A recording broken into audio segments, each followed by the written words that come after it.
Assalamualaikum warahmatullahi wabarakatuh. Alhamdulillah, kita sudah melewati bulan Ramadan, bulan penuh pembelajaran tentang disiplin, kesabaran, dan perencanaan. Selama 30 hari, kita dilatih untuk menahan diri, mengatur konsumsi, memperbanyak investasi akhirat, dan memperbaiki niat dalam setiap aktivitas. Pertanyaannya, bagaimana semangat Ramadan ini kita bisa lanjutkan dalam kehidupan finansial kita? Karena sejatinya perencanaan keuangan termasuk dana pensiun adalah bagian dari ikhtiar menjaga martabat dan kehidupan di masa tua atau di masa pensiun. Apalagi saat ini sudah tersedia skema dana pensiun berbasis syariah yang memungkinkan kita berinvestasi secara halal, terencana, dan efisien pajak. Hari ini kita akan membahas bagaimana dana pensiun syariah khususnya melalui DPLK bisa menjadi solusi untuk masyarakat umum dan pekerja di sektor informal agar sejahtera di hari tua. Hari ini sudah bersama kita Ibu Ana Hastuti, Business Director DPLK Syariah Muamalat. Assalamualaikum Ibu Ana. Waalaikumsalam warahmatullahi. Baik, Ibu Ana, setelah momentum Ramadan ini, bagaimana sebaiknya masyarakat mulai mengarahkan semangat hijrahnya ke perencanaan dana pensiun? Oke, baik Kak Lala. Jadi di bulan Ramadan kita kan dilatih ya untuk disiplin, sabar, kemudian berpikir tuh panjang. Ya, berpikir panjang. Jadi kita menahan sesaat untuk pahala yang lebih kekal. Nah, prinsip ini sangat relevan dengan perencanaan pensiun Kak Lala. Artinya dengan kita menabung pensiun, itu kita menahan kenikmatan hari ini untuk perencanaan pensiun di masa tua yang lebih sejahtera.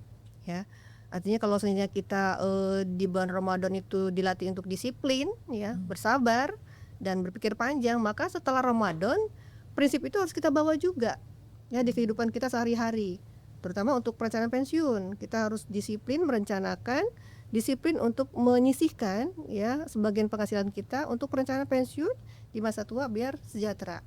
Jadi prinsip itu harus kita bawa terus ya, kita harus konsisten. Seperti itu. Wah, menarik sekali ya Bu. Berarti memang mindset jangka panjang itu sangat penting ya. Nah, kalau kita lihat lebih luas nih ya Bu, dalam siklus kehidupan manusia kita itu ada beberapa fase. Yang pertama, fase keuangan ditanggung oleh orang tua. Kemudian fase mandiri ketika kita sudah bekerja, dan yang terakhir adalah fase pensiun. Mengapa banyak orang Indonesia itu ketika pensiun masih belum siap, Ibu? Oke. Jadi ketika kecil ya, itu memang kehidupan finansial kita itu ditanggung oleh orang tua. Kemudian beranjak ke usia produktif ya, sudah bisa menghasilkan uang sendiri. Kemudian nanti akan ketemu juga usia tidak produktif lagi, itu saat pensiun. Nah, memang di masyarakat kita saat ini gitu ya, saat produktif itu suka lupa, suka abai ya sama perencanaan pensiun. Mikirnya bahwa pensiun itu gimana nanti, padahal sebenarnya pensiun itu adalah nanti gimana. Nah, sehingga pada saat kita produktif, sudah punya penghasilan, itu sebaiknya kita merencanakan ya pensiun nanti saya akan seperti apa hidupnya. Nah, untuk itu ya DPLK Syariah Muamalat memberikan solusi untuk masyarakat Indonesia merencanakan pensiunnya dengan lebih baik, yaitu sejak dini pada saat dia produktif sudah menghasilkan pendapatan seperti itu.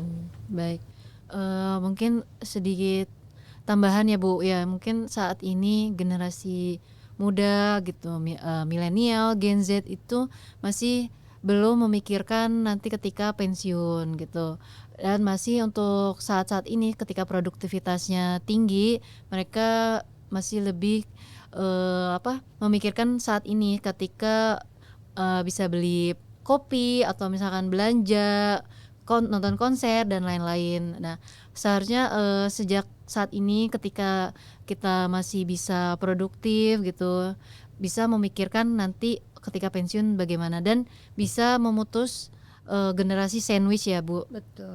Jadi nanti ketika kita punya anak, jadi nanti anak tuh tidak wajib gitu ya untuk kepada orang tuanya. Walaupun mungkin, memberi itu sangat baik juga ya Bu gitu, tapi setidaknya kita sebagai orang tua tidak membebani, anak tersebut. Betul Nah, sekali. Artinya sandwich generation yang saat ini menjadi fenomena ya di kalangan anak-anak muda, bahwa nggak mau menjadi sandwich generation gitu ya, menanggung kehidupan orang tua gitu ya. Sebenarnya membantu orang tua itu satu ibadah ya, teman-teman ya. Tapi memang sebagai orang tua gitu ya, atau kita yang saat ini masih produktif, rencanakan kehidupan kita pada saat pensiun nanti seperti apa. Jadi tidak membebani anak-anak kita nanti ketika kita pensiun. Nah, tadi benar sekali ya Mbak Lala ya. Jadi kita harus bisa merencanakan pada saat produktif itu ya, sisihkan sebagian keuangannya. Yang tadinya mungkin Gen Z ini senangnya ngopi-ngopi gitu seminggu sekali atau setiap hari bahkan gitu ya. betul. Sisihkan deh. Minimal 10.000 aja per hari. Itu kalau sebulan mungkin udah kekumpul 200.000. Lumayan kan untuk iuran DPLK ya, untuk perencanaan pensiunnya. Lama-lama nanti yang 200.000 itu bisa menjadi menumpuk, mungkin bisa jadi miliaran gitu ya kalau nggak diambil-ambil. Apalagi investasinya kan juga bagus. Betul Ibu, betul sekali. Nah jadi untuk, pemikiran sejak dini itu masih merupakan tantangan ya bagi kita ini untuk, di dalam bidang keuangan gitu ya, menginformasikan atau meliterasikan kepada, masyarakat Indonesia. Nah terkait hal ini juga ada, bahwa replacement rate sekitar 40%. Apa artinya bagi kualitas hidup saat pensiun? Oke, jadi maksud dari replacement rate 40% itu adalah penghasilan yang akan kita terima ya, atau pendapatan yang akan kita terima pada saat kita pensiun nanti, Mbak Lala. Jadi misalnya nih ya, kita gaji saat produktif pada saat terakhir kita bekerja itu 10 juta. Maka nanti penghasilan yang akan kita terima setelah kita pensiun itu adalah 40%-nya dari 10 juta. Yang artinya berarti 4 juta. Kita bayangkan saja gitu ya. Kita terbiasa dengan gaya hidup 10 juta, saat pensiun jadi turun 4 juta. Ya padahal sebenarnya kebutuhan orang tuh berbeda-beda ya. Nah, 4 juta yang kita nikmati itu masih panjang loh kita rasakan. Karena di Indonesia itu usia harapan hidup itu sampai dengan 17 tahun. Artinya selama 17 tahun itu kita akan menghabiskan waktu kita dengan pendapatan sebesar 4 juta. Ya mungkin untuk orang-orang tertentu itu kurang gitu ya. Nah, untuk itu kita harus menambah pendapatan kita dengan menyisihkan sebagian pendapatan kita pada saat produktif melalui produk DPLK gitu. Baik, wah cukup signifikan ya Bu penurunannya, hampir kurang dari 50%. Nah, berarti kalau hanya mengandalkan itu saja tidak bisa ya Bu. Nah, mengapa program pensiun wajib yang saat ini dilakukan atau yang dimandatori oleh pemerintah seperti BPJS Ketenagakerjaan seringkali belum cukup nih ketika kita nanti pensiun? Oke, jadi program pensiun dari pemerintah itu sebenarnya sangat baik ya, sangat baik. Namun sebenarnya hanya untuk mengcover kebutuhan dasar aja. Ya, kebutuhan dasar kita saja yang bisa tercover ya. Tadi seperti yang saya sampaikan bahwa pada saat pensiun itu nikmatnya 4 juta padahal sebelumnya 10 juta, artinya kan kualitas hidup turun tuh. Ya kan? Kualitas hidup turun sehingga ya sangat menyedihkan kalau seandainya menjadi beban untuk anak-anaknya gitu kan. Nah, untuk itu memang perencanaan pensiun, persiapan pensiun itu sangat dibutuhkan ya sejak dini, Mbak Lala. Mbak, baik Ibu. Berarti memang perlu ada solusi tambahan ya Bu untuk menambah kekurangan dari replacement rate yang tadi sekitar 40%. Nah, bicara soal solusi ya Bu, apa perbedaan dan keunggulan dana pensiun berbasis syariah dengan yang konvensional? Oke, jadi DPLK Syariah ya, kebetulan DPLK Syariah di Indonesia ini cuma ada satu ya, baru ada satu, yaitu DPLK Syariah Muamalat. Dan tentunya DPLK Syariah Muamalat itu berbeda dengan DPLK konvensional lainnya ya. Karena di DPLK Syariah Muamalat itu instrumen investasinya udah pasti halal ya. Kita investasi ke reksadana, kemudian ke deposito syariah, ke saham juga syariah gitu ya. Kemudian produk-produk dari DPLK Syariah Muamalat juga terhindar dari maisir, gharar dan riba. Nah, dan tentunya untuk menjalankan itu semua berbasis syariah, kita memiliki Dewan Pengawas Syariah. Gitu. Jadi itulah bedanya DPLK Syariah dengan DPLK konvensional. Baik, menarik sekali ya Bu, apalagi dengan prinsip syariah yang lebih terjaga. Selain itu, seberapa besar pengaruh insentif pajak dalam program DPLK? pengaruhnya sangat signifikan, Mbak Lala ya. Jadi, pemerintah pemerintah Indonesia itu pengen sekali gitu ya masyarakatnya itu, saat pensiun itu sejahtera. Nah, untuk itu pemerintah memberikan program insentif bagi perusahaan, dana pensiun ya. Di antaranya itu, insentif pajak pada saat, bagi hasil ya, investasi. Nah, itu bebas pajak. Kemudian, pajak pada saat pengambilan manfaat pensiunnya itu juga relatif lebih ringan.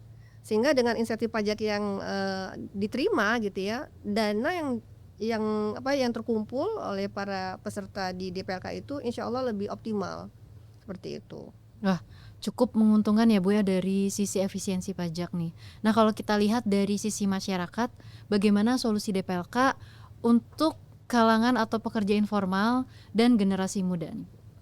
Oke, jadi, DPLK itu sangat fleksibel ya, sangat fleksibel. Jadi DPLK itu tidak hanya diperuntukkan untuk peserta yang punya kerjaan tetap aja, atau yang udah usianya produktif aja gitu ya. Tapi tidak ya, tapi ini DPLK itu terbuka untuk semua kalangan, baik informal atau, anak-anak muda nih Gen Z gitu ya. Hmm. Sangat terbuka, karena apa? Karena iurannya fleksibel. Iuran fleksibel, mau setoran berapa aja, mau iuran berapa aja, mau kapan aja. Lagi punya uang banyak, langsung di-store gitu ya sebagai iuran pertama gitu ya. Berikutnya mau liburan dulu deh gitu ya, itu juga boleh. Atau misalnya iurannya dari kemampuan ya yang kecil-kecil dulu nggak apa-apa gitu ya. Jadi nggak mesti harus rutin, nggak mesti harus besar. Ya, yang harus adalah komitmennya, niatnya itu untuk bisa memiliki perencanaan pensiun dengan, optimal. Jadi terbuka tuh Mbak Lala untuk semua kalangan baik informal maupun generasi muda gitu, untuk merencanakan pensiun lebih sejahtera. Baik, berarti cukup fleksibel ya Bu untuk berbagai kalangan, dan terkait iurannya juga kita fleksibel, jadi yang tidak harus menuntut untuk setiap sebulan satu kali seperti itu, ataupun misalkan dia sudah membayarkan iuran di bulan tersebut terus dia ada rezeki lebih, dia mau nabung lagi di DPLK, itu sangat boleh sekali ya Sangat Bu boleh gitu. sekali. Jadi untuk generasi muda nih yang masih belum memikirkan di nanti bagaimana gitu ya, atau gimana nanti gitu, bisa dari sekarang nih, atau misalkan punya rezekinya setiap bulannya kecil gitu, tapi yang kita lihat kan komitmennya gitu setiap bulan itu ada. Nah, untuk yang terakhir ya Bu, bagaimana cara konsistensi iuran setelah semangat Ramadan ini mulai menurun?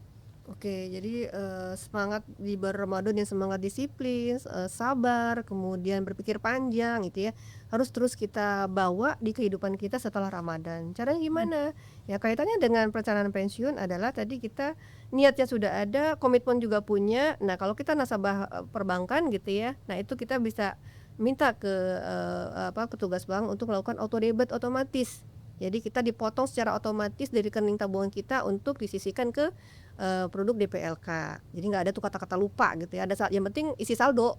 Ya karena dipotong ada saldonya langsung didebet untuk, iuran DPLK. Nah kemudian, kita anggap aja bahwa, pendebetan, iuran DPLK itu sebagai tagihan kita untuk masa depan. Ya jadi jangan diambil-ambil gitu ya, karena memang itu untuk masa depan, untuk masa pensiun. Kita ambil nanti pada saat kita pensiun. Jadi harus konsisten dan punya komitmen yang kuat, gitu. Baik, baik Bu Ana. Apakah dari si Bu Ana ada saran atau quotes gitu untuk generasi muda ataupun orang yang belum mau untuk ber-DPLK atau belum siap untuk menyisihkan uangnya di hari itu atau di masa pensiun? Oke, jadi untuk teman-teman yang saat ini belum mengikuti program DPLK untuk perencanaan pensiun, ikutan yuk. Karena tua itu pasti loh ya, tidak produktif itu akan kita temuin gitu. Dan pensiun itu bukan gimana nanti, tapi nanti gimana ya. Mau menjadi beban anak-anaknya kah, atau justru kita pengen memberikan yang lebih untuk nanti generasi kita selanjutnya. Baik, terima kasih Bu Ana, terima kasih banyak atas insight yang sangat bermanfaat dan membuka wawasan kita semua. Baik, sahabat pendengar, dari perbincangan hari ini kita belajar bahwa mempersiapkan pensiun bukan hanya soal finansial, tetapi juga tentang menjaga kemandirian dan kualitas hidup di masa depan. Semoga setelah Ramadan ini kita bisa mulai lebih disiplin, lebih terencana, dan lebih konsisten dalam mengelola keuangan kita di masa tua. Saya Lala pamit undur diri. Wassalamualaikum warahmatullahi wabarakatuh.